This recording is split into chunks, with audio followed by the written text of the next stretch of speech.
Madame, mademoiselle, monsieur, bienvenue à Metro News. Voici les principaux titres qui seront développés aujourd'hui. Entretien téléphonique entre le Premier ministre Ariel Henry et le président kényan William Ruto au sujet de l'éventuel déploiement d'une force multinationale dans le pays. Une mission de reconnaissance et d'évaluation du Kenya est attendue en Haïti dans les prochains jours. Les avis des citoyens haïtiens interrogés par Métropole sont partagés par rapport à la proposition du Kenya de prendre la tête d'une force multinationale en vue d'apporter un soutien stratégique à la police haïtienne pour combattre les groupes armés. L'ambassade des États-Unis en Haïti n'est pas fermée, mais le service des visas sont suspendus en raison de l'insécurité. C'est ce qu'a confirmé le chargé d'affaires américain Eric Stromayer. Selon le diplomate, le consulat recommencera à fonctionner dès que la situation sécuritaire le permettra.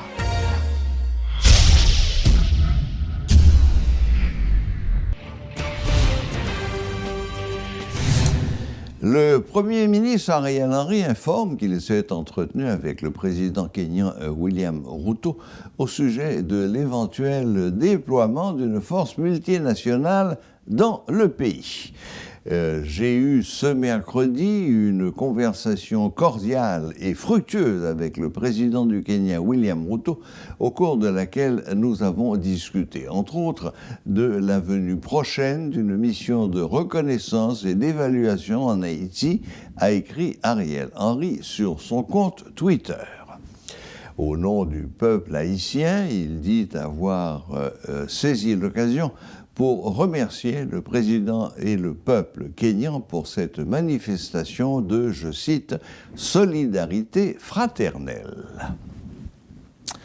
Les citoyens de la capitale voient dans la proposition du Kenya pour venir en aide à Haïti une stratégie de la communauté internationale pour maintenir le statu quo dans le pays. Il souligne que les différentes missions venues en Haïti avec l'objectif affiché d'aider le pays à sortir du marasme n'ont jamais apporté de résultats, alors que dans l'intervalle, la situation ne fait que se détériorer. Par ailleurs, d'autres personnes interrogées disent espérer que cette proposition sera approuvée de sorte que Haïti bénéficie de ce support dans ce moment critique. Suivez ce reportage de Rudolph Pierre-Louis. C'est une jeune étudiante âgée entre 19 et 21 ans qui explique la façon dont elle a vécu les démonstrations violentes de la part des groupes armés en pleine chez ses parents. Les séquelles sont encore là, a-t-elle souligné. Parce que je subis des pressions fortes à cause de l'insécurité qui gagne dans le pays. Plus précisément en plaine, parce que ça a déraillé en plaine, c'est catastrophique. Déjà, moi-même, c'est un jeune qui levait en plaine, qui remet en plaine, mais à cause de l'insécurité, je ne viens pas à vivre dans la plaine. Et au cas où, pour lever le matin, vous voyez, dans une fenêtre où un bon groupe armé avec des armes, on ne se trouve pas en sécurité vraiment. Malgré qu'ils prétendent qu'il y a de sécurité avec zone, mais peut-être pas on se trouve pas en sécurité parce que yo même encore yo gen ennemi. Yo contre la police, yo contre propre bandit pareil. Donc on vient trouver dans une situation qui est assez délicate. Et me dit tout, me subit une dépression forte à cause de son bal, à cause de ça me vive, bandit qui entre la caille moi, qui a les armes sous papa, qui fait des bagages qui assez drôles. Et que moi je viens subir ça c'est après 1 an. On vient sentir choc, on vient gagner des troubles, tout ça. Accompagnées de son ami, elles expriment leur position par rapport à une proposition étrangère visant à réduire l'influence des groupes armés sur des membres de la population. Si Kenya a proposé nous aider pour les aider nous à combattre l'insécurité, pourquoi ne pas accepter? Parce que la police en a vraiment les faibles. Nous avons besoin des supports. Et le fait que Kenya a aidé nous tout, nous plus courage pour nous travailler, pour nous résoudre l'insécurité. Donc, Kenya a aidé nous, oui, et nous-mêmes, nous fait ça pour nous faire avec Aide Kenya. Bon, pour moi, c'est une bonne proposition dans le moment. Parce que si le pays n'a pas qu'à aider pour peut-être il est supposé accepter une aide. Déjà, nous-mêmes, pourquoi nous peur? Pourquoi nous ne pas voulons lancer, nous ne pas voulons porter solution? Et si on monde qui a changé le pays, c'est nous. Parce que les gens qui regardent ouais ont image, mais nous-mêmes nous vivons l'image, nous vivons la réalité. Donc si on bagage qui a changé, c'est nous qui a changé. Mais si nous pas décider de changer, c'est un autre monde qui est supposé faire pour nous. Certaines expériences avec des forces étrangères ont porté leurs fruits, certes, mais elles ne sont jamais sans conséquences sur le quotidien des Haïtiens, souligne ce jeune professeur. Parfois, les forces militaires multinationales viennent quand il y a pile de bagages qui étaient après comme résidu pour nous. Mais dans le moment, nous avons besoin d'aide. Et quel que soit le résultat qu'on a après, c'est une chercher façon pour améliorer ça après. Mais pour le moment, vraiment besoin d'aide pour une proposition sur proposition qui vraiment un coup de main, un soutien, qui capote en plus. Parce que Kenya a une certaine expérience, surtout dans gérer conflit post-électoral. Je pense que c'est un bien pour Haïti, si toutefois le monde qui a dit d'accord. Un peu partout dans la capitale, des groupes armés sèment la terreur. D'ailleurs, dans certains quartiers, notamment dans la zone de Croix-des-Bouquets, la situation est toujours compliquée. C'est aussi le cas à Canaran où des citoyens tentent de vaquer à leurs occupations avec la peur au ventre. Cette situation se répète également dans la zone de Plaine. D'ailleurs, des citoyens ont témoigné que jusqu'à présent, des bandits, le même constat qui se passe dans la zone de Taban, où les déplacés jusqu'à présent n'ont pas encore la possibilité de rentrer chez eux. D'ailleurs, c'est grâce à la mairie de Taban, notamment les responsables de la mairie de Taban, qu'ils ont pu trouver un espace où se réfugier jusqu'à présent. C'est le lycée Jean-Marie Vincent qui se trouve dans la zone de Cara 2. La zone de Martissan, la situation demeure tendue. Tout se déroule dans un contexte où les examens d'État sont en train d'être effectués dans plusieurs zones de la capitale. D'ailleurs, le contexte d'insécurité est tellement inquiétant au point que certains parents sont obligés de solliciter dans leurs entreprises ou dans l'entreprise où ils travaillent, dans les institutions où ils travaillent, quelques jours de congé afin qu'ils puissent attendre leurs enfants après avoir subi les examens. Il faut souligner également que jusqu'à présent, l'insécurité bat son plein et c'est dans ce climat d'incertitude que le Kenya a accepté de proposer son aide à Haïti. D'ailleurs, le président du Kenya l'a déclaré après des discussions houleuses, après des débats houleux. Finalement, le Kenya a proposé son appui à la police nationale d'Haïti. 1000 policiers, selon les informations, seront déployés en Haïti afin d'apporter une aide, un soutien à la police nationale d'Haïti en vue de combattre les groupes armés. Le chancelier haïtien, lui, de son côté, a accepté cette proposition kenyane. D'ailleurs, il a trouvé que cette suggestion, cette proposition, elle est judicieuse pour le pays, surtout en ce moment, de combattre les groupes armés qui font la pluie et le beau temps, qui sèment la terreur dans de nombreux endroits, que ce soit dans la capitale ou dans les villes de province. Il faut souligner que jusqu'à présent, c'est le Kenya qui a proposé son aide à Haïti. La proposition, elle est acceptée par Haïti, par les membres du gouvernement haïtien, mais du côté des Nations Unies, à savoir l'ONU, jusqu'à présent, il n'y a pas encore de mots. D'ailleurs, les responsables des Nations Unies n'ont pas encore donné leur aval, leur mot pour que le Kenya puisse passer de la parole aux actes. Paul Léel et Rodolphe Pierre-Louis pour Télémétropole. La proposition du Kenya de prendre la tête d'une force internationale devant agir en Haïti est saluée par le professeur Erard Jadot. L'universitaire a jugé que le Kenya ne pourra pas résoudre tous les problèmes d'Haïti, mais que son intervention donnera une opportunité à Haïti de se détacher des États-Unis. Je pense que l'initiative kenyane doit être une opportunité exceptionnelle pour Haïti. Et la pire des attitudes, paresseuses d'ailleurs intellectuellement et politiquement, serait que le gouvernement haïtien considère cette initiative comme un pis-aller. Le pis-aller est un moyen à quoi on recourt faute de mieux.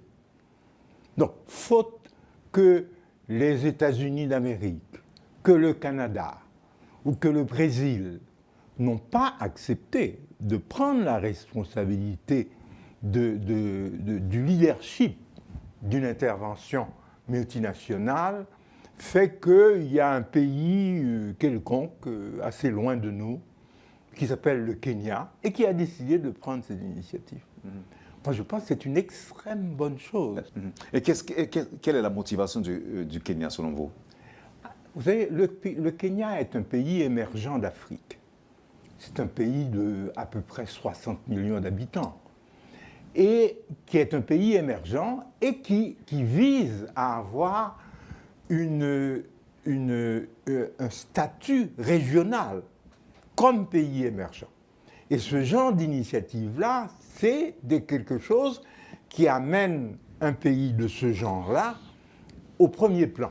Dans ce qui concerne Haïti, c'est autre chose. Nous avons un problème conjoncturel à résoudre, qui est celui de la sécurité intérieure et qui est celui des gangs armés qui entourent les bidonvilles du Grand Port-au-Prince. C'est ça qui est le problème. Parce que vous savez, il n'y a pas de gang armé à la Gonave. Il n'y en a pas à Jérémie. Tous les gangs armés que l'on retrouve et qui sont potentiellement dangereux se retrouvent dans le Port-au-Prince métropolitain. Et au nord comme au sud. Et dans l'Artibonite aussi. Oui, il y en a. Donc, ça veut dire que c'est un problème urbain, un problème des bidonvilles. Donc, il n'y aura plus de gangs que lorsque les causes qui ont fait émerger les gangs ne seront plus là. Ce n'est pas parce que le Kenya va venir. Le Kenya va venir pour appuyer la PNH dans le contrôle du territoire. Mais le Kenya ne va pas résoudre tous les problèmes. Le chargé d'affaires des États-Unis à Port-au-Prince, Eric Strohmayer, confirme la fermeture du service des visas à l'ambassade américaine. La fermeture de ce service est liée à la réduction du personnel de l'ambassade. Les autorités américaines ont décidé de réduire le staff à cause de l'intensification de la violence du gang Grazé-Barriet dans la zone de Tabar. M. Strohmayer espère que le service pourra reprendre dans un proche avenir, démentant du même coup les rumeurs de rendez-vous jusqu'en 2025. En effet, il faut que je dise, comme ancien officier consulaire, j'ai fait ma formation ici il y a très longtemps et j'ai eu à travailler dans des sections consulaires depuis, que nos lois obligent à ce que les officiers consulaires regardent la situation dans le pays concerné, quelle est la situation, quelles sont les raisons pour lesquelles les personnes vont revenir s'ils reçoivent une visa de visite. Et il se peut que cette réalité a changé. Je ne pourrais pas dire que moi je ne suis pas saisi de jour en jour avec l'évolution que ce qui se passe dans le consulat ici à Port-au-Prince, mais j'imagine qu'il y a une perception que ça a changé et c'est grâce à la réalité, grâce à les gangs, grâce à l'instabilité que cette réalité a peut-être changé. Par rapport à la perception de la public qui essaie de s'appliquer. Mais ce n'est pas quelque chose qu'on a fait une décision ou autre qui s'applique directement à Haïti ou autre. Et je veux souligner que nous voulons reprendre les processus normaux dès que possible, que la situation qui n'est pas de notre choix, mais le choix des gangs et de l'insécurité ici pourra changer à ce qu'on puisse revenir avec tout l'effectif qu'on avait et peut-être pouvoir revenir à le service qu'on avait auparavant, il faut bien le dire, auparavant même de la COVID. En général, nos services de visa sont suspendus, comme j'ai dit. Rien n'empêche que s'il y a des cas d'urgence, d'autres, je ne sais pas comment on va traiter parce que moi, je ne contrôle pas personnellement les décisions consulaires. Ça, c'est par loi, c'est quelque chose que moi, en tant que chargé, ne contrôle pas directement. Alors, on va voir comment ça évolue. Pour l'instant, c'est une suspension générale. Mais on pourrait voir les cas particuliers qui pourraient se présenter, mais je ne pourrais pas préjuger comment ils vont être traités. Nous pourrons continuer notre travail. L'ambassade, ça est ouvert, n'est pas fermé. Nous avons une grande inquiétude sur le plan humanitaire qui souligne le programme que nous continuerons à faire, y compris pour l'insécurité de le peuple haïtien, mais aussi par rapport à l'insécurité qu'on a constatée, le kidnapping des citoyens américains. Dernièrement, une infirmière qui a passé sa vie à essayer les Haïtiens qui est kidnappé par ces gangs avec son fils, paraît-il. Ces sortes de choses nous inquiètent. Nous soulignons nos capacités à continuer. Et l'ambassade là, est ouverte, est prête à continuer l'engagement. Pour Gagnon, Qui est responsable du kidnapping ça yo? par rapport à Gagnon, ça c'est ennemi pour tout le monde. Et nous pourrons continuer à lutter, à voir comment nous progresser pour assister à la force de sécurité, ça y est, à la PNH en particulier, pour faire face à des défis, ça, pour améliorer l'avenir d'Haïti, qui est ce que nous goûtons tous pour essayer de faire. L'éventualité de voir arriver une force multinationale en Haïti avec à sa tête des troupes kenyanes, cette éventualité se précise chaque jour davantage. Le gouvernement kényan, le président kényan, le ministre des Affaires étrangères ont déjà donné leur accord. Ils ont précisé qu'ils étaient prêts à envoyer 1 millier d'hommes, encore une fois, pour prendre la tête d'un mouvement multinational. Les États-Unis, la France, d'autres pays ont déjà également promis leur concours en matériel, formation, etc., etc. Cette éventualité ne fait pas l'unanimité dans le pays. Certains applaudissent, d'autres sont plus mitigés. Nous avons avec nous ce soir quelqu'un qui va nous donner son opinion sur cette question. Il s'agit de M. Ashley Larrac, entrepreneur et lui-même ancien militaire. Bonsoir Ashley Larrac et bienvenue à Metro News. Bonsoir Serge, bonsoir aux auditeurs et auditrices de Radio Télé Métropole. Bon, alors Ashley, votre position, comment est-ce que de quel œil voyez-vous l'éventualité de l'arrivée d'1 millier de Kenyans venus supporter la police nationale et à la tête d'une force multinationale? Cette question me fait sourire d'abord, puisque j'ai entendu pas mal de personnes se prononcer là-dessus. Et à quoi il s'agissait d'un appel d'offres sur lequel les Haïtiens sont autorisés à choisir le gagnant, alors que ce n'est pas du tout le cas. Nous sommes demandeurs d'aide internationale, Oui. et je suis heureux que ce soit un pays africain qui nous propose, qui s'est porté volontaire pour nous aider. Mhm. Et aujourd'hui, nous n'aurions pas dû discuter que ce soit le Kenya ou un autre pays. Et il faudrait que tous les secteurs de la nation s'activent à chercher quels sont les avantages que nous pouvons tirer.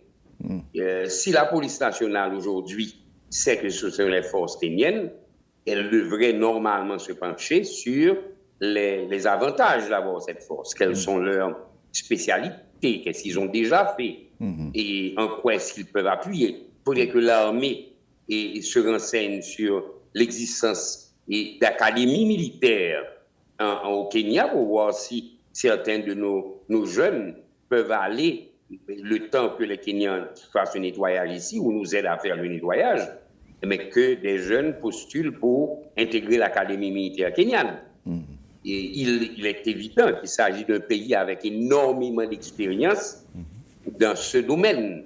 Ils ont affronté et ont gagné, si on peut dire, des batailles contre des groupes beaucoup plus aguerris. Oui. Et je ne vois pas pourquoi, à part le préjugé naturel haïtien, parce qu'on a beau se revendiquer notre africanité, dès qu'il s'agit d'un pays de l'Afrique, nous nous croyons supérieurs. et puis ça me fait toujours sourire quand j'écoute les Haïtiens, et pas des moindres dire que le Kenya a ses propres problèmes, qu'il s'occupe de ses problèmes. Ouais. Je voulais rappeler aux auditeurs que quand les professeurs haïtiens ont été en Afrique enseignés, nous n'avions pas en Haïti le monopole de l'éducation, ni un système éducatif qui était performant et fonctionnel à l'époque.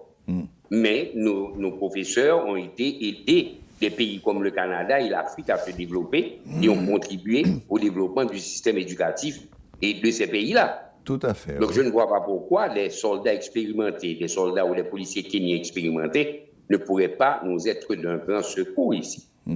Que nous sommes demandeurs. Et le secteur économique devrait aussi pouvoir se pencher sur le fait que nous avons des produits d'Afrique que nous pouvons représenter dans l'Amérique.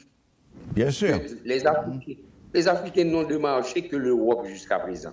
Pratiquement, si oui. Au milieu des Amériques, nous pouvons représenter et certains pays d'Afrique, cette porte est ouverte pour nous, pour une exploration sur tous ces secteurs en Afrique. Et nous sommes des privilégiés. Oui. Je vois que les Bahamas se précipitent pour offrir un contingent aussi, tout de suite après le Kenya. Mais moi, je crois que les Bahamas veulent profiter de ce rapprochement avec le Kenya. Et si nous restons sur notre position, campés sur notre position très ridicule, de chercher à savoir s'ils ont la capacité ou non, nous n'allons pas profiter des avantages qu'ils ont à nous offrir. Oui. Je crois que l'un n'est plus à la dispute ou aux discussions à savoir si techniquement ils sont capables ou pas. Ils viennent et la décision ne nous revient pas. Nous n'avons rien à dire là-dedans. D'abord, de toutes les décisions qui ont été prises contre Haïti, nous n'avions jamais eu à redire quoi que ce soit. Oui. Nous avons à subir les décisions qui sont prises. Donc aujourd'hui, essayons de tirer le maximum de ce qu'on nous donne. Très bien. Moi, c'est ce que je crois. Très bien, chez Larac. Enfin, vous l'avez rappelé, je crois que la question de la capacité, de la formation du Kenya dans ce genre de lutte n'est plus à faire. Ils ont, comme vous le rappeliez, lutté avec avantage contre les Shebabs en Éthiopie. Et les Shebabs, c'est autre chose que nos gangs, aussi criminels puissent-ils être. Et ils ont gagné contre les Shebabs. Et puis encore une fois, vous l'avez dit, ils ne viennent pas pour faire le travail à la place des forces haïtiennes. Ils viennent pour aider les forces haïtiennes à faire le travail. C'est pas la même chose. Maintenant, je retiens l'idée que vous avancez que ce serait une excellente occasion pour le milieu civil en Haïti de profiter de cette occasion pour développer des relations commerciales avec le Kenya et à travers le Kenya, pourquoi pas, avec toute l'Afrique qui a beaucoup de choses à offrir. C'est une très très bonne idée et j'espère que nos hommes d'affaires seront à l'écoute ce soir et qu'ils prendront votre suggestion au sérieux. Ce serait une très bonne chose. Ce serait vraiment une très bonne chose. Enfin bon, Ashley Larac, je constate que, vous voyez d'une bonne œil l'arrivée de troupes qui nous permettent à notre police de se débarrasser de ces terroristes que sont devenus nos gangs armés. Je vois que vous approuvez, ça me fait plaisir. Vous ne mettez pas en doute les capacités de l'armée kenyane, ça me fait également plaisir. Bon, nous attendons dans les jours qui viennent l'arrivée d'une mission d'investigation et d'évaluation de la situation sur place. Preuve, s'il en fallait, qu'ils prennent cette mission au sérieux. Ils ne se contentent pas d'envoyer 1000 hommes venir se faire bronzer sur nos plages. Bon, encore qu'il n'ait pas vraiment besoin de se faire bronzer, comme ça a été souvent le cas avec les MINUSTAH et autres MINUSTAH. Mais ce n'était pas le même mandat. Là, il s'agit d'un mandat neuf et probablement qu'on peut s'attendre à ce qu'il y ait des pertes en vies humaines du côté kényan si vraiment ils sont amenés à affronter les gangs à côté de la PNH. Chose qui ne s'est jamais produite du côté ni de la MINUSJUST, ni de la MINUSTAH, ni de tous les autres MINU qui ont débarqué et qui nous ont occupés pendant 20 ans. Heureusement, je doute qu'il y aura des pertes et au cours d'affrontements, puisque je n'ai, à part l'épisode très triste, ou les deux épisodes tristes, celui de Cité de Dieu et ensuite celui de Fermat, où certains policiers ont été pris qui court, Oui. mais En embuscade, des policiers oui. qui n'effectuaient pas une opération. C'est exact. Je n'ai Au jamais moins entendu. Pour le cas de Fermat, parce que Voilà. Cité de Dieu, ils étaient en mission. Oui, Cité de Dieu, ils étaient en mission, mais à Fermat, non. Non. Mais non. je n'ai jamais entendu d'affrontement se solder par la mort de nombreux policiers. Ouais. Donc, bien au contraire, je vois que les chefs de gang essaient de profiter de l'avantage et de Biden aussi, puisque certains sont pris à l'aéroport.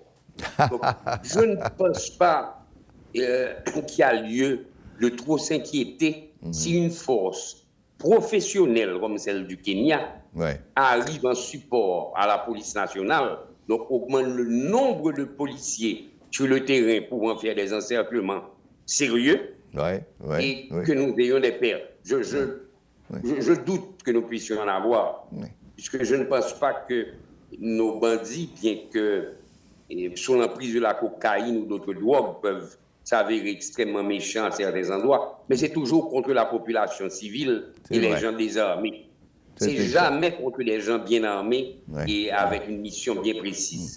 D'autant plus que il faut aussi penser que l'aide en matériel que des pays comme les États-Unis ou la France promettent d'envoyer également risque aussi de compter de nombreux drones, voire même des hélicoptères qui permettent là c'est aux militaires que je m'adresse, de préparer des missions dans des conditions de sécurité maximales. Définitivement. D'autant plus que nous savons que le Kenya négocie ou dépend même de l'aide américaine point de vue militaire. Mm-hmm. Ils ont de très bonnes relations avec les États-Unis. Ils sont très bien équipés. Très bien. Ne serait-ce que d'avoir ou d'hériter de la force kenyenne quelques hélicoptères ou quelques engins lourds quand ils devront repartir, avec le bénéfice d'avoir nos policiers ou nos militaires et à bénéficier d'un entraînement pour l'utilisation de ces équipements-là, serait une chose extraordinaire. Magnifique. La force rentre, elle ne va pas rentrer et les mains nues. Non. Elle va rentrer avec son support aérien, Oui. ses équipements lourds. Oui. Donc, si nous sommes intelligents aujourd'hui, il va falloir intégrer au sein de la force kenyenne des jeunes qui pourront apprendre à manœuvrer ces engins, à piloter des hélicoptères, former notre classe de pilotes là, c'est-à-dire profiter de cette occasion-là. Tout est bénéfice pour nous à ce stade, puisque nous n'avons rien, nous sommes des demandeurs, des mendiants demandeurs, nous n'avons rien du tout. Donc je ne comprends pas que quelqu'un puisse contester une force qui est volontaire à venir nous aider, d'autant plus qu'elle est africaine. Ouais. Je n'ai pas compris cette réaction-là. Je n'ai pas compris. Bon. Surtout que, comme je l'ai dit, on ne nous a donné aucun choix. Ça veut dire que ce n'était pas un appel d'offres et au terme duquel nous aurions pu choisir une force ou une autre. Non, oui, non. C'était pas un appel d'offres, c'était un appel à l'aide et je crois que, enfin, je suis très content de voir votre position, Ashley Larrac, et voir comment vous approuvez. Et non seulement ça, mais comment vous ouvrez d'autres portes à partir de cette possibilité qui est offerte de mettre un terme au règne des gangs en Haïti. Ashley Larrac, merci infiniment. Merci de vous être rendu disponible pour nous. Merci de l'éclairage que vous avez porté à l'éventualité donc de l'arrivée de cette troupe kenyane venue supporter la PNH. Encore une fois, merci de votre clairvoyance et bonne fin de journée. Merci Serge. Voilà, c'était Ashley Larrac qui nous donnait son point de vue sur l'éventualité donc de la venue d'une force multinationale avec à sa tête le Kenya qui donc de son côté enverrait un millier de soldats aguerris, entraînés à ce genre d'action et comme le disait M. Larrac, probablement avec tout l'équipement qu'il faut pour préparer ce genre de choses, peut-être même y compris quelques hélicoptères, et en tous les cas certainement des drones d'observation, et peut-être même aussi des drones d'attaque, pourquoi pas. Pour conclure, la reprise des titres. Entretien téléphonique entre le Premier ministre Ariel Henry avec le président kényan William Ruto au sujet de l'éventuel déploiement d'une force multinationale dans le pays. Une mission de reconnaissance et d'évaluation du Kenya est attendue en Haïti dans les prochains jours. Les avis des citoyens haïtiens interrogés par Métropole sont partagés par rapport à la proposition du Kenya de prendre la tête d'une force multinationale en vue d'apporter un soutien stratégique à la police haïtienne pour combattre les groupes armés. L'ambassade des États-Unis en Haïti n'est pas fermée, mais les services des visas sont suspendus en raison de l'insécurité. C'est ce qu'a confirmé le chargé d'affaires américain Eric Strohmayer. Selon le diplomate, le consulat recommencera à fonctionner dès que la situation sécuritaire le permettra. Voilà, la boucle est bouclée.